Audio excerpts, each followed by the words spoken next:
Okay, hello everyone and welcome back to the show. And as we continue to dig our heels into 2024, today's story is really one of grit, and I'd love to share it with you today. It's around mental health and actually a lot of resilience through some serious life changes. I'm delighted to welcome Sarah Wilkin to the show. Sarah, hello, welcome to the show. Hello, Chris, again, after all these years. We both worked together in the world of advertising and marketing many years ago. We've forged our own paths since then. We've overcome quite a few bumps in the road, and we've notched up quite a few wins in the process, having taken a few risks along the way here and there. And you're joining us all the way from the Netherlands, which for those here is a long way away, but for anyone in Europe, it's just around the corner. One of my favorite places, and a huge welcome to the Company Red podcast. I want to just introduce you a little bit more formally, as your achievements are really impressive. Obviously, you worked in advertising and marketing as a project manager mainly, where we worked together and we were working on the launch of an electric vehicle at the time, Leaf, for Nissan. And that goes back some years. That was all happening. And then it led to other things for you. And you took on a big career change and a role switch in 2018 to commence work in aviation and climate and energy related topics. And you've brought this sort of knowledge around sustainable aviation development to really push and pioneer innovation, carbon reduction for the world, really. And you're the founder and CEO of Fly Green Alliance, which is fascinating. I'm really looking forward to hearing more about that. So I know that was a bit more of a formal introduction, but I wanted to give you the opportunity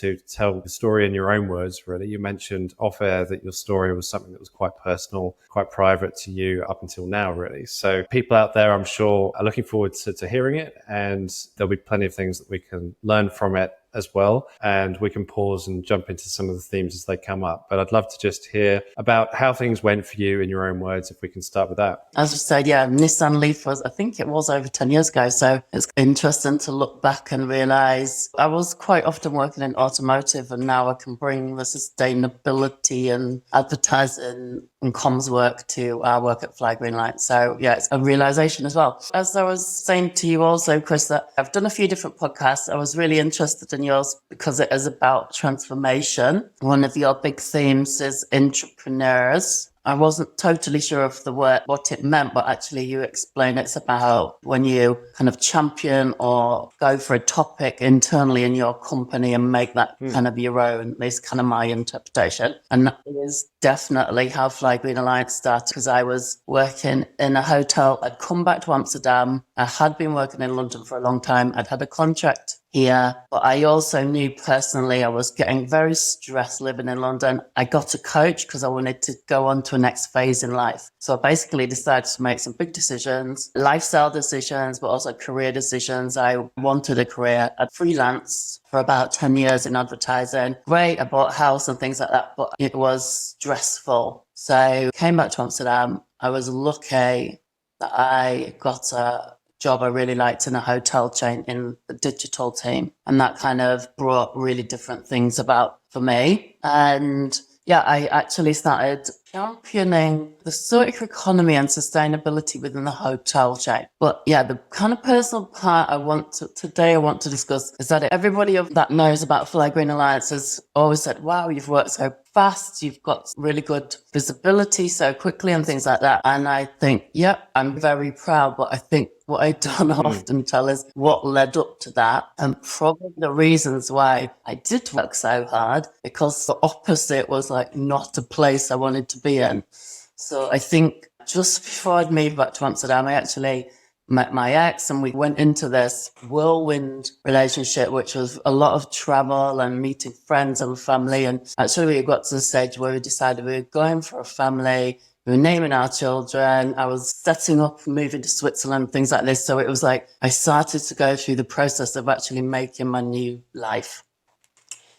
But I wouldn't move straight away. Anyway, I think one thing led to another, and some things came up, and actually it just broke really quickly, and quite a shock, and it's quite disruptive. And it was one of these situations where you think, okay, what has just happened? And you let it slide by for a bit. But it was like a big, I don't know, it was just, it was traumatic, to be honest. And so this kind of happened while I was getting into my new career in a hotel chain. And I was like, okay, I'd done all this training. I'd had anxiety in the past. So I actually knew you were more than capable of making, even I got very scientific about it. I knew that things about neuroscience and neuroplasticity and stuff like that. I thought, fine, I just need to get over this quickly. I went into a really big learning phase. I thought if you want to really just switch your brain, switch what you're thinking, then just start learning something new. At that time, I actually Googled Sustainability University of Amsterdam. Hugh Ravinjan's name came up and I emailed him and I said, can we meet? We've got some interesting projects in the hotel. I want to know what we can do with our waste. We set up a meeting early in the year and he said, what we can do with your waste is we can turn it into jet fuel. And I thought, okay, that sounds a bit... For me, we were looking at turning it in just smaller products. And I thought, jet fuel, okay. And then while I was thinking about that, I thought, wow, it's pretty out there. And I think it's out there enough for me to be interested. I've always liked to challenge a new innovation. I thought, this could be the thing that is actually right. So I started telling stories at the dinner table, and my previous flatmate was working at booking.com. She said, I'm volunteering for Booking Cares. This is sustainable travel. So we're chatting and I was like, yeah, it is. This is a way to sustainably travel. If you could turn waste into useful things like aviation fuel, then that's the circular economy. So anyway, I started basically researching. I thought, this is going to be my sideline project and this is going to help me get over what's just happened. And I thought I could probably leverage some contacts and things like that with other people that I was knowing. I thought, okay, this is interesting. And then we took it to booking.com and they said, yeah, it is. Wow, this is interesting. I said, yes, it really is. And then they said, we advise you to go for the grant we've got. We've got some grants for sustainable travel initiatives, so please go for it. So basically, during that time, I was studying. So I was actually, as with launches, Chris, we were going into a launch. We were busy. It was all sorts of things. We had a launch in Florence with a hotel with all sorts of digital products, and we were doing different projects as well. So it was so busy at work. And then on the side, I was also studying SAF, Sustainable Aviation Fuel. And I was working on meeting people and finding out who the stakeholders were, what was happening in Brussels and meeting the World Tourism Organization. I was really going into quite an interesting mode. While not really dealing with a quite serious breakup and relationship in the background. And then during a really busy time, my flatmate said he wanted to move his friend in. And I was like, oh, Amsterdam, hard to find a flat.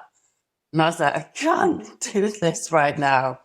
And then he just wasn't nonplussed. He was just like, yeah, here's your deadline. So I basically was finding a flat while I was working 60 hours a week. And then I basically did find a flat. I moved in. I cried on day one. It was the wrong flat. A friend had said she was moving in, decided not to. I had to deal with finding a new flatmate, so I wasn't paying double rent. And then I was just absolutely devastated and I was locked into a 12-month contract. Then everyone said, just leave. I was like, okay, I'm going to try. Okay, it's going to cost you 2,000 euros. Oh.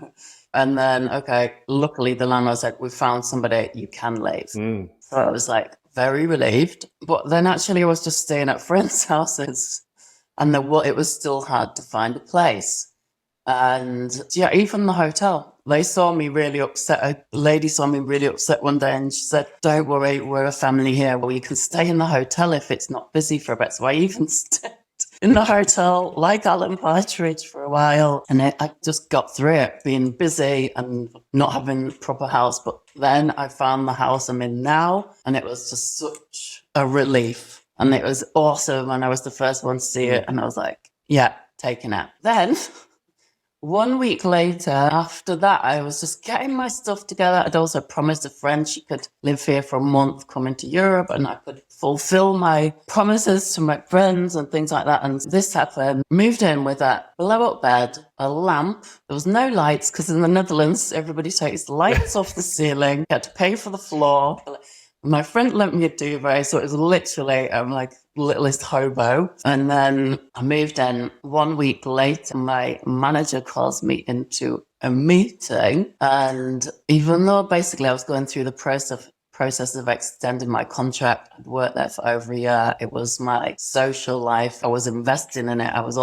He was letting me do the side projects, circular economy. I was working with the CSR team.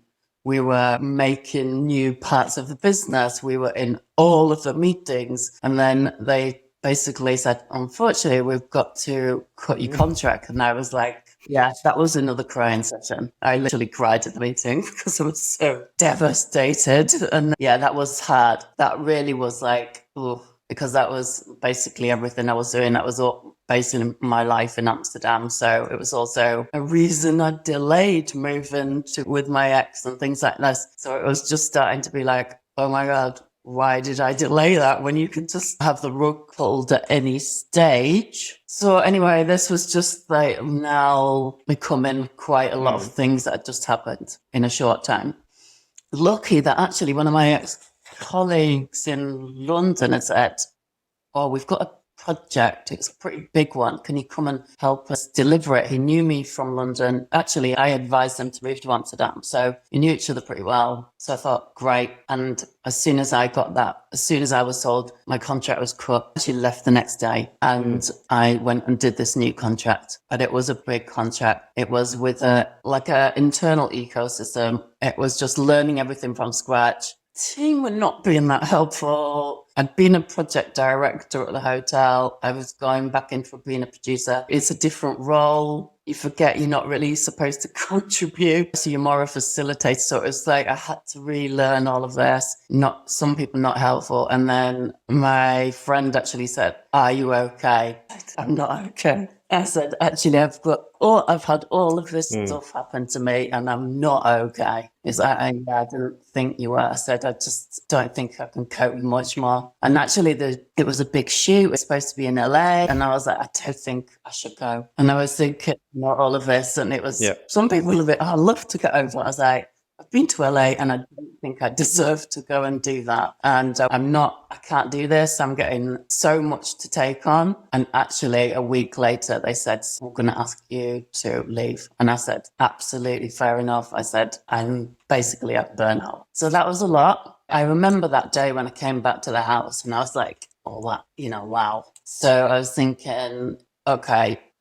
But then at the same time, actually, the saving grace was the fact that I'd written the grant with Shiju Ravinjan, the chemistry professor, and actually Booking.com were interested. And then they shortlisted us. And then they shortlisted us again. And I was like, oh my God. And then just things were starting to happen. But all of this obviously work stuff was happening. I was like trying to keep it together. But it was also one of those situations where my bike got stolen and then my wallet was stolen and everything was in the UK and my admin was like just stuff was spiraling a little bit. After the second contract to finish, I then also had the opportunity to go to the World Tourism Organization Tourism Day in Budapest. And I went to it and it was quite formal. And I met a diplomat lady and she was very supportive of what I was doing. And I tried to apply to be a startup, but it was a digital transformation. It wasn't sustainability then. It was political and formal. And I thought, I like it here. And I'd met different people and it was networking and formal networking. December 2018, me and Shiju, we pitched. And then just before Christmas, I'd also had two sisters from Manila stay with me who were part of the booking group, and they stayed with me and we were out having a drink.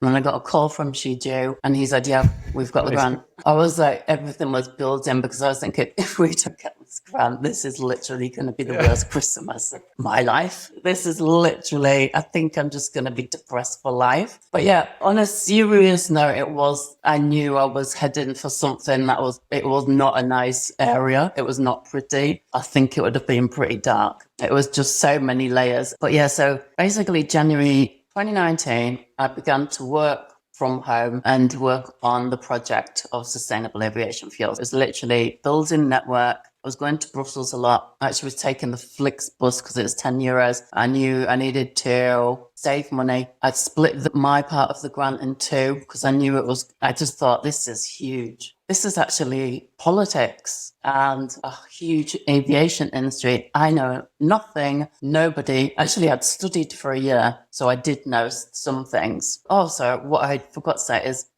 I got advised to go to a conference. They were like, if you're going to be speaking to senior stakeholders, I suggest you go to a conference and get to know your things. And I thought, good advice. So I did. And actually, you're in Australia now. What I did, I'd lived in Australia previously. Actually, when I left TMW, where we were on the King's Road, I went to live in Australia. So I'd been there, I had friends there. So actually, I decided I'm just going to put Australia on a credit card and I'm going to go. I'm going to go and see my friends for the next few weeks. I'm going to get some sunshine in November when it's just the weather's starting to be horrible. And it literally just revived me. So I just love travel for this.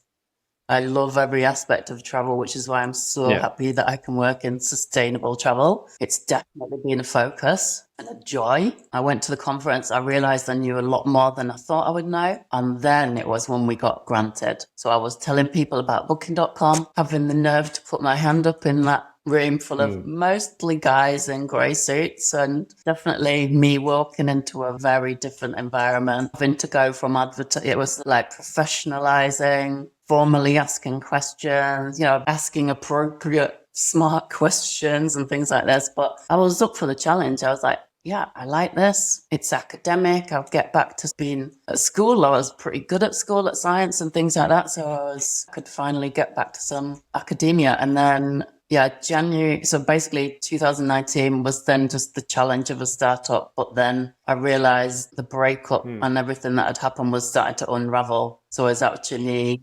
setting up a start, which was already stressful, during me actually processing a big breakup that was going to be family. So I had to face up to, am I going to have a family? What is my path going to be? Why did this happen? Why was it like this? All of the questions. So it was pretty intense. My friends will know that it was a significant time in my life. But then you just go into work. You just go in. It was literally just work your ass off, because this is a once in a lifetime opportunity as well. And these times don't come. And actually, that might have happened to make this happen. My ex said, yeah, I'll help. He actually was shopping around while I was not deciding, and decided to have a family with somebody else quite quickly after. So things like this happen. You just have to deal with it. And then for me, I was saying to myself, you need to make this the best you can now. That as several people have come along and decided. Do you think they've decided your future for you, or they've changed your path? And you think,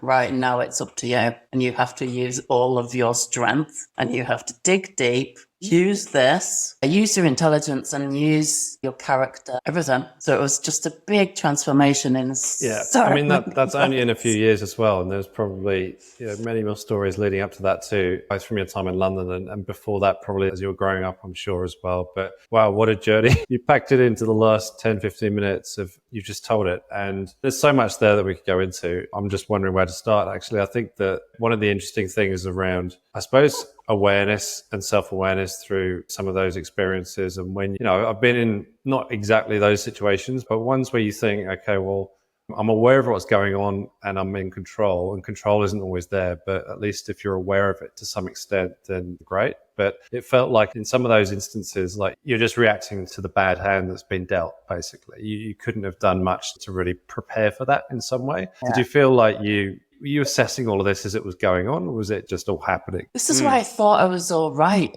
at first, because everyone was like, wow, you did that so well. Because I had money to go away. I could go and see my friend and and it was just, in some ways, if you can throw money at a situation, you are fine. But I was having a good time at work, even though it was busy. I was studying something I was interested in, and we had, the launch in Florence, which was amazing and stuff like that. So I think you can get over stuff as long as stuff keeps going. Actually, I did the other day, Einstein had said, life is like a bike. Keep the balance, you need to keep moving.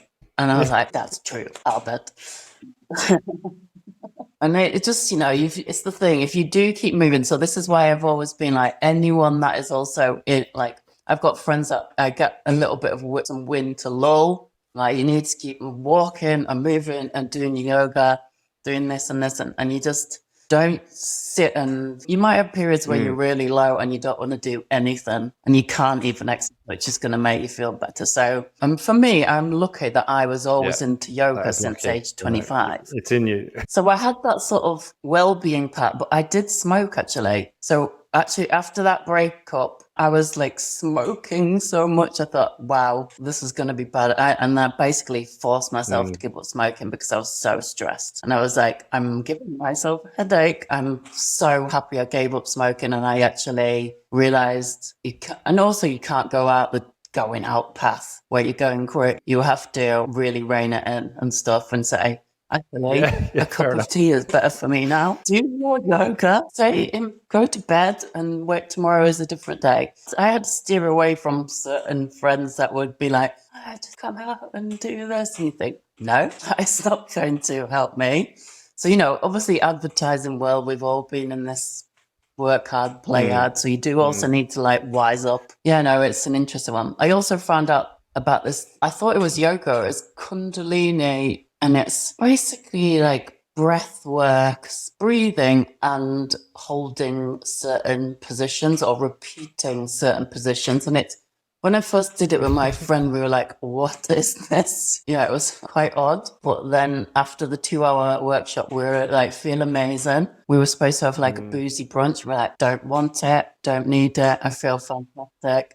So anyway, I realized that it's good for your nervous system. It strengthens your nervous system. I went last week because my friend had not done it. She gets some winter, that SAD thing. So I was like, let's go this. It fires your system up. It strengthens your nervous system. I also do things like showers, which is strengthens your nervous system, because at the end of the day, when you're getting big shocks, it goes straight to your nervous system. And so you need to manage that. And you need to also move that out of your system. So I'm very aware of stuff like that now. Don't let it sit in you. Don't let it be there too long. Just keep getting that. Just thinking back then, Sarah, I think it's easier to talk about the now as being like the sort of happy place. And I guess where some of these fixes are more easy to reach for in that moment because they're front of mind and you're often using the techniques that in hindsight you would have used them much earlier in life maybe, but now you're using them all the time. But thinking back from your point of view and from your story, what were some of the big traps that anyone really can fall into, you think, at work that you would want people to be aware of thinking back? The immediate personal one is that I would have joined co-working a bit sooner and joined more mentorship programs, because I did a lot of solo.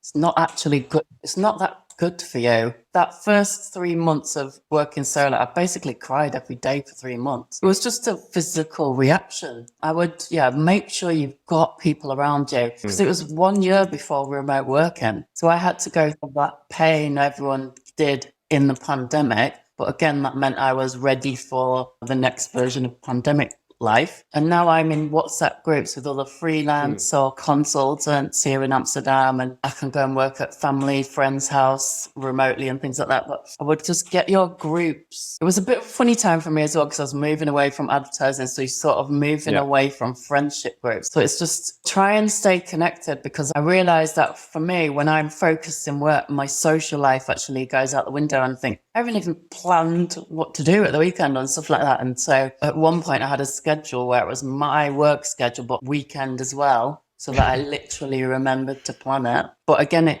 I think it's just knowing yourself. You need to get to know your own weaknesses. That's a secret, but is there an efficient way of doing that? Is there a way of, so you get your appraisals at work and performance reviews and people telling you what they think, but is there any shortcuts to that from your point of view? Through Climate Kick mentorship, and they went through our values with us, and kind of as a bit of a different answer to your question, but we went through values, which I had no idea what my values were until we started going through them. You kind of know you like certain things or don't like certain things, but I didn't know what these sort of core values were. And then also through different just training programs, the program started understanding that having a startup and developing it is not just about the business. In fact, it's more likely it's about the founder than it is actually about the business, because there are many good ideas, but actually, can anybody execute them, stay stable enough to get to the next stage? Because most entrepreneurs are like all over. It's a lot. And you are literally being faced by every single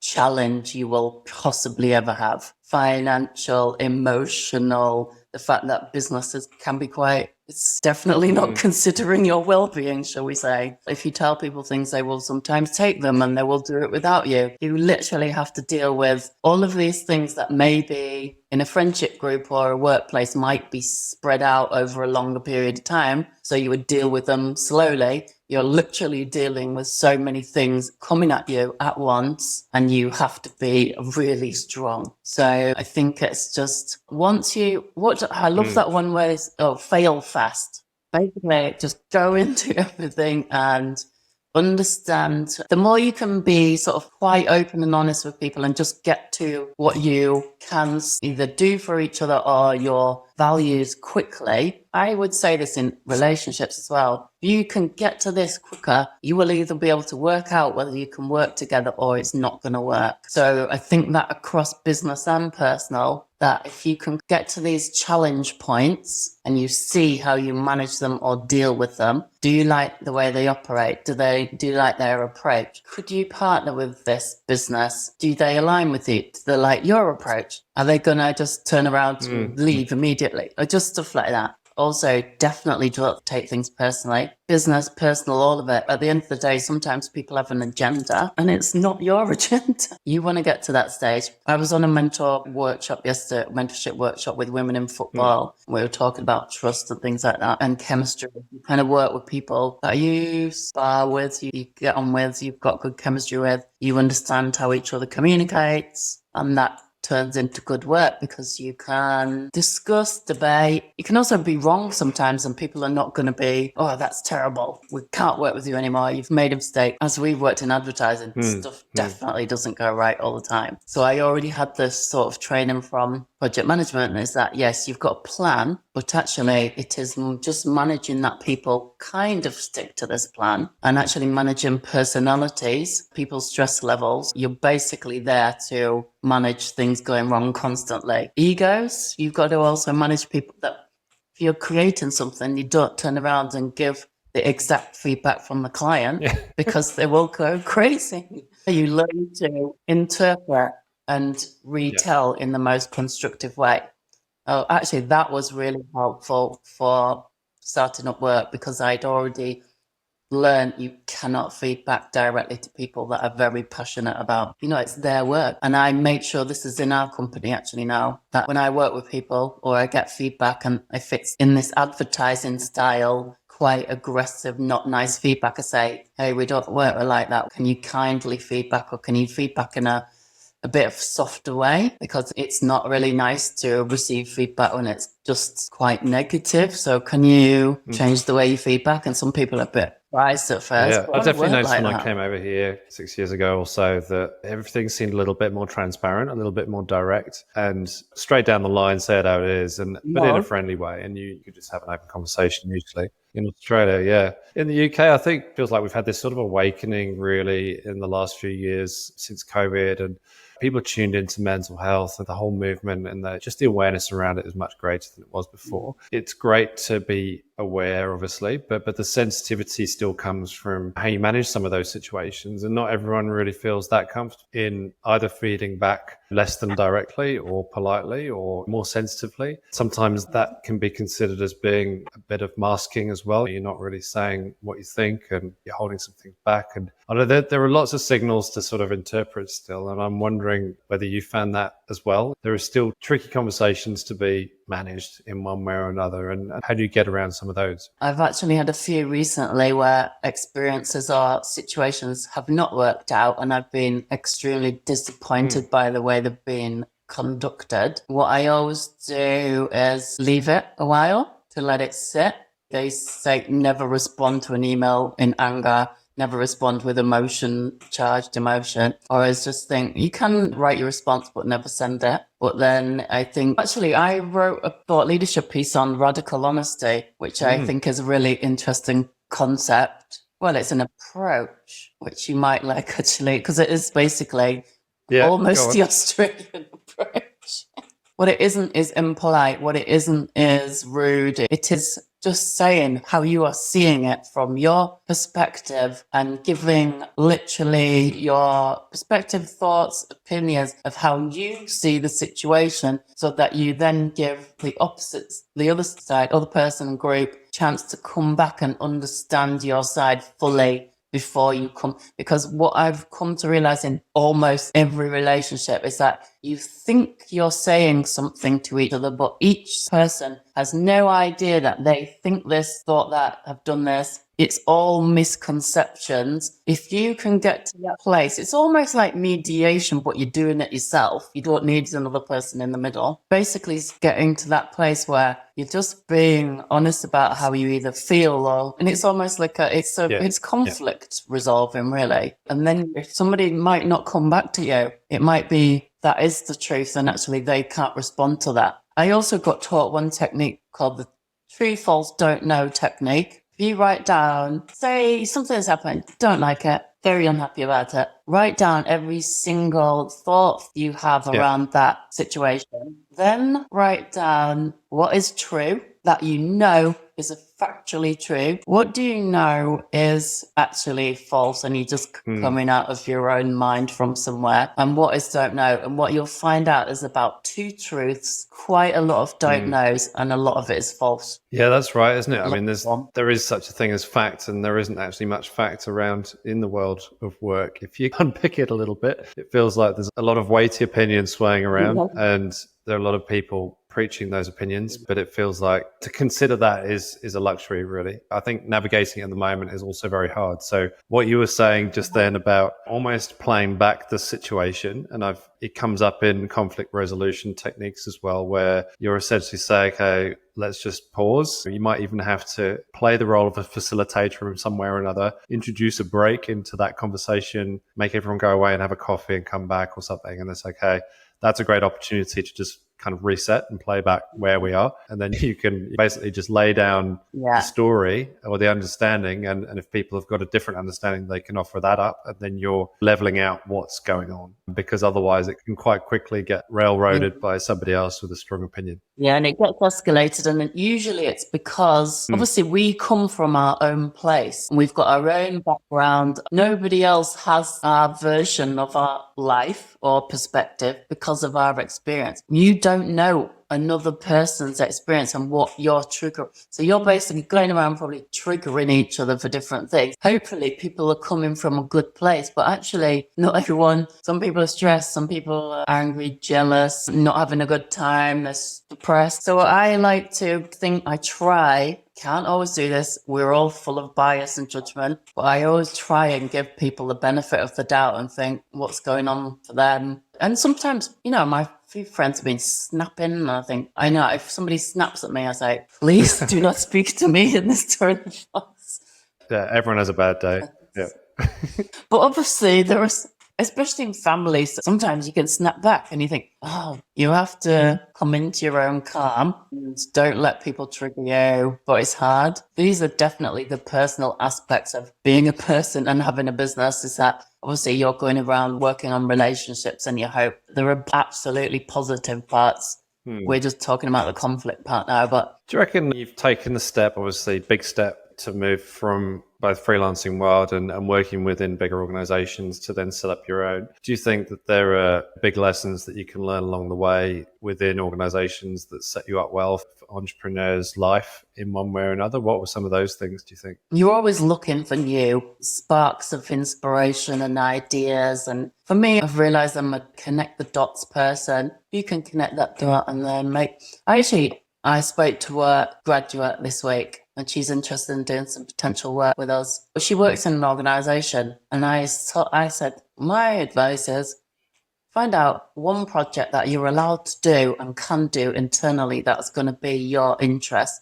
we all get jobs. This is how I did it always. Like, you all get jobs and you think it's okay, but I want to also actually be doing a different job. She wants to work in sport. She's doing a very different job. So think of what you can make leverage from your workplace. Can you find some contacts? Can you work with another department? Can you make one project happen? These are my thoughts, like always be thinking how to connect things. Like, I definitely have gone on to take things from that crisis year and take the contacts. You've already made relationships with people. And for me, as I've always traveled, I've met just really interesting, smart people along the way. Actually, now I message and they're very senior in certain positions and we happen to have met on a random somewhere in Myanmar or something like this. But I'm just always meeting people and and try to keep in touch as much as I can. It's not for business at all, but if it turns into, people can connect you with all sorts of other people. So always just be very open. But as I said, you can't be spending so much. So I know I'm spending too much time solo because I'm going from travel to homework. I'm now working on that this year to get out of the house more, go into the co-working spaces. I've found I'm not really good at concentrating, so I'm going to have to force myself to try and find a way to have meetings or work in a way that is going to work for me, but I'm also being sociable. Also, for me, sometimes I don't do that. I just think concentrate on work, get your work done, then go for a coffee with another person working more remotely. So you just have to work out your own rhythm, always do your exercise, go for walks, stay connected, move around. Also, as we have the beauty of working remotely, go and spend a week with your family or your friends. Most people have moved out of London now, so I do go back and see some friends in London, but most of my friends have moved out. Make the most because it's really inspiring. You're in different areas all the time, thinking of different ideas. Most friends go, "What are you doing again?" "Oh, yeah, doing that." You know, you don't really go into it. But if you've got more time, you go, "Oh, actually," and then go, "Oh, really? Oh, well, I know that person. Oh, that's interesting." Oh, and then it's a much more interesting way to work. And that is definitely my number one. There's an element of just taking control, take it by the whatever analogy you want to use, just grab it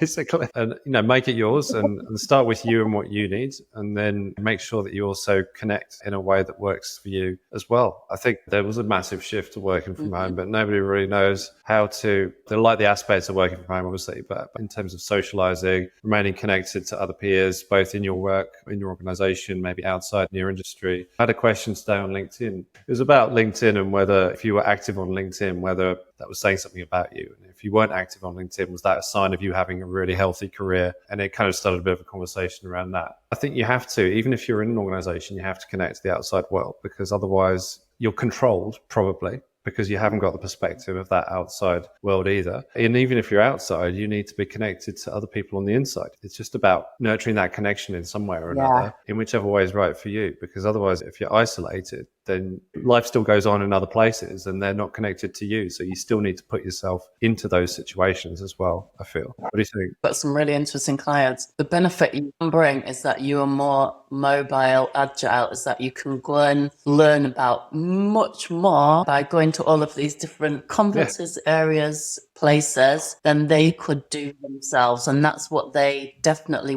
are willing to pay consultancy for, is that you collect all of the ideas and approaches and you bring it to their table, and then they work out what is best for their business. And I've just had a workshop before Christmas, and we're now going into a really interesting phase where we're scoping what is possible. How do we leverage all of their so many different sustainability assets and things like that? How do we talk about it in the right way? How do we bring opportunities? And they might be in different countries and things like that. But yeah, of course, I do, as a sustainable consultant, I of course do not travel as much by air. I do things like that.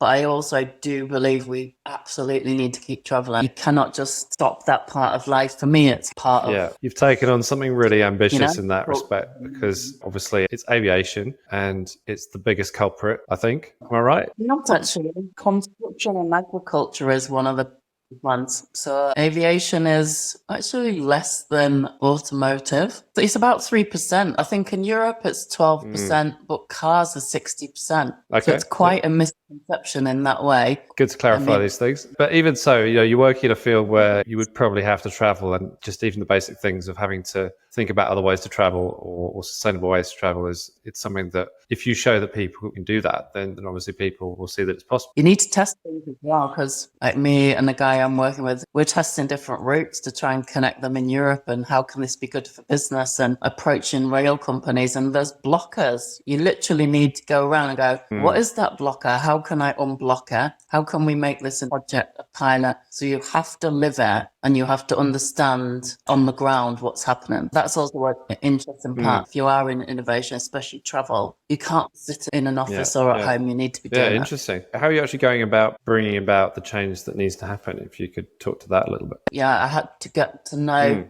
the aviation industry very well. So that was policy and the politics and everything. It started just in aviation, but moving broadened to mobility. It depends quite a lot.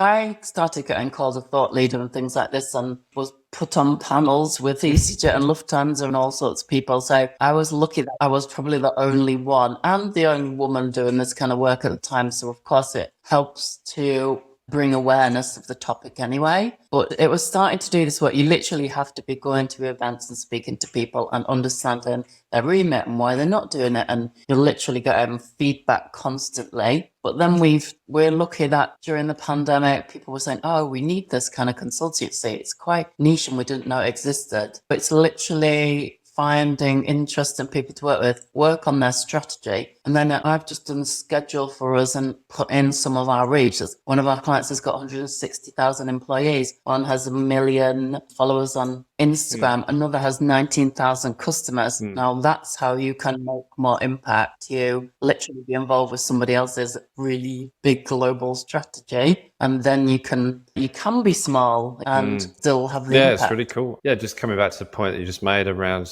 going up in front of a bunch of men in that industry. And how's that going for you? I mean, it's a massive topic and it comes up every year. International Women's Day comes up every year and the same things get discussed. But there are still many industries out there that are leaning the other way. Tell us a bit about your experience of that gender bias and what you think you've learned from that in a way. I maybe made my company because of that. Because, I mean, well, if as we're being open, I was going to work for another company, but I decided to dress up so that I could show them this is how I would present myself at the conferences and like two of the guys while I was having my interview winked at me. And I just thought, oh no, winking at work. Is that okay? And I thought, I kind of discussed it with my sister and I had the grant anyway. Things like this came up and I was going to these conferences like, wow, I think I need to do this solo because I'm going to be doing it in a different way. I'm bringing in different experience. And then after a while, there was no female airline CEOs. The lineup was literally guy, Michael O'Leary, and it's like, I knew a senior lady at Airlines for Europe. We're just trying to get more female CEOs. And then my colleague for one project made me CEO and I wasn't CEO, I was founder, and I thought, you know what? I do need to be CEO. And actually, I need to just be it, put it out there, because also you do get invited to more things and tables and events if you're CEO. So I thought, right, just put that out there. And actually in the pandemic, I gave myself that gift because there was nothing else happening. Promoted myself and thought, need to do this. And then actually that was, of course, me leveling up, seeing you need to be it. You are at the table with all of these guys and actually be very serious about, not that always everyone is serious, but you need to be representing and having a serious conversation, showing them that you know your stuff. Obviously, every female CEO leader has their own approach. And I never was a man basher anywhere, anything like that. I just realized there was a lot of work to do. In advertising, you didn't see that as much. So it was a bit more liberal and stuff, I guess. But it was just, now I work in football as well. And I just also saw that over the years. I was like, women have this role in football or WAGs or something. But I thought all of this it probably needs to shift. There needs to be more business leaders in football as female business all of this aviation, and then all of a sudden, and I've written about it, thought leadership, just put it into our program, put it into our themes, values, found other people working in this area and just started talking about it. Yeah, it's been a really, really, really important part. And I never thought it would be, because I could play football at school when I was younger. I didn't at high school. My dad had 3 daughters, so he took us everywhere. I never felt that from my youth, but then coming into different sectors, it was like, I never joined with groups because I thought, oh, just get involved. But then, and somebody said to me, it's not for you, it's for the other women. And I thought that might need to build confidence in this area. And that kind of twigged for me. And then I couldn't ignore it going into aviation and football. I thought, because you're a woman, I thought, was it? I thought, maybe. You have to realise things and be a bit more aware. I've always been like, I did computing at school, first of all. There was another girl in the class and that was it. So I've always been in this situation, which I actually like and I didn't mind. And so I've always been able to just chat with guys and stuff, but it was different. And actually it is different in personal life to business. You do need to state your certain things and you do need to call things out sometimes. Even at work, actually my manager used to call me woman. And I said, please do not call me woman. I don't like it. Just certain things where you just say, please don't do that. I don't like it.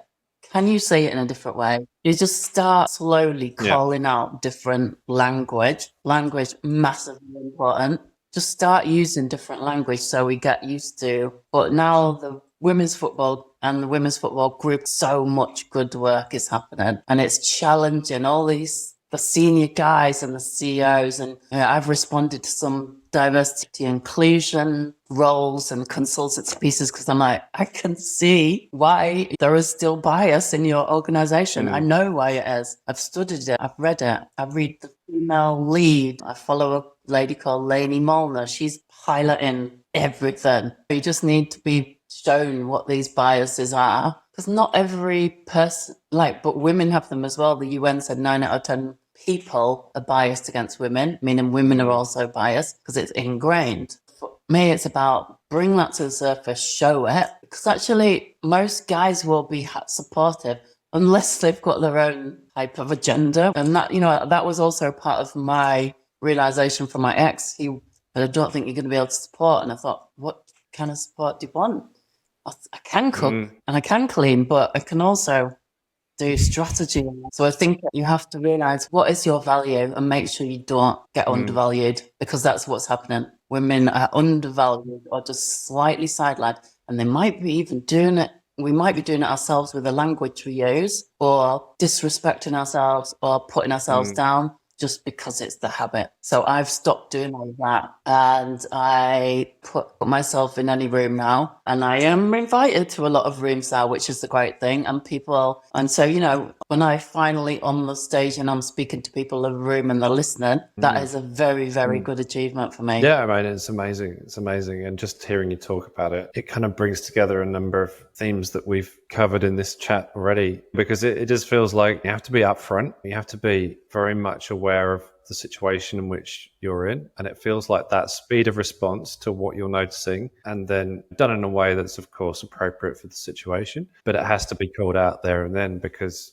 otherwise things just go on. And I think everyone is very accommodating and probably over accommodating of a number of behaviors and attitudes, just the way in which company culture sometimes exists. And things are ingrained, as you say, and they're just not, they're not ever challenged. I think for one person to challenge it is actually very hard. And we have to acknowledge that in a meeting, in a boardroom setting, in a leadership setting, even talking up when it's not in relation to the topic at hand, or if it's not based on the conversation that people are expecting you to have, is actually going to come as a surprise, as a shock. And it's almost like, well, no, that's just a side topic. We don't need to talk about that right now, because what we're talking about today is this, and this is on the agenda.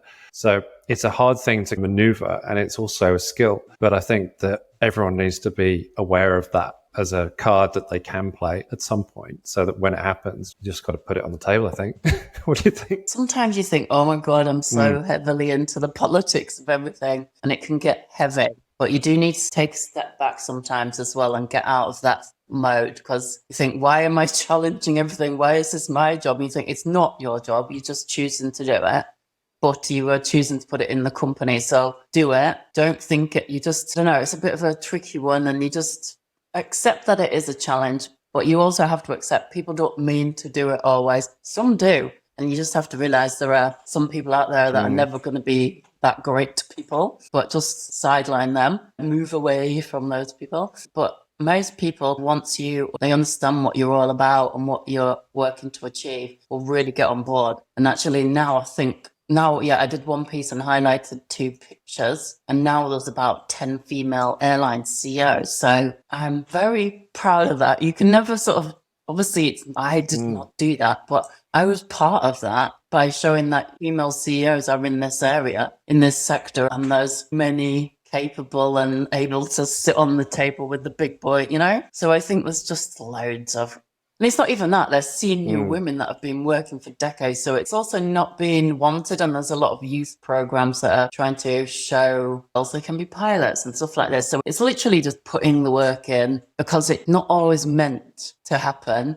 It's just been like that. So we're just changing it now. Just don't let it continue to be like that. We're almost at the end of the time, Sarah, and I've really enjoyed the chat, but I want to finish with one question, which I sometimes ask at the start, but we're going to do it now because it really neatly ties into some of the things we've been talking about. But if you could just talk to what you think your superpower is, if you've thought about that, or it doesn't have to be one thing either. What do you think your superpower is, and how would you describe that? Dancing for a long time all night. Resilient. I think it must be resilience or something, or probably joining the dots or sparks of inspiration, like taking things and creatively making them happen. It's taking these parts and putting everything together that maybe people wouldn't have. No, maybe some people would have thought of it, but just putting things together from different sparks of information and being able to see all of these things and seeing it can be useful for the future and things like that, and then just doing it, just getting on with stuff and not being phased generally by, in a way, I wasn't really phased. I knew this work was going to take a long time. Thought, I'm just going to start just being positively motivated to make improvements, a better life for myself, better well-being, a business. And not Wonderful. giving up. Well, that's a perfect way to finish the conversation. And I can't thank you enough, Sarah. You've been incredibly generous with your time and just so open through the chat. And we've covered a lot of ground here. And I think your story is one that can inspire so many people out there. So I really appreciate you taking the time. Thank you. Yeah, thank you. It feels quite freeing to tell. It's nice to tell stories because positive things come out of often not positive things. So that, I guess, is my main takeaway, is that just don't put up with what's delivered. Just make it better. Brilliant. We'll leave it there. Thank you so much, Sarah. Okay, so that's it for this episode. If you're hearing this message, you've listened all the way to the end. So thank you very much. We hope you enjoyed the show. We'd love to hear your feedback, so please leave us a review and share this episode with your friends, team members, leaders, if you think it'll make a difference. After all, we're trying to help you, the entrepreneurs, kick more goals within your organizations. If you have any questions about the things we covered in the show, please email me directly at chris@companyroad.co. I answer all messages, so please don't hesitate to reach out. And to hear about the latest episodes and updates, please head to companyroad.co to subscribe. Tune in next Wednesday for another new episode.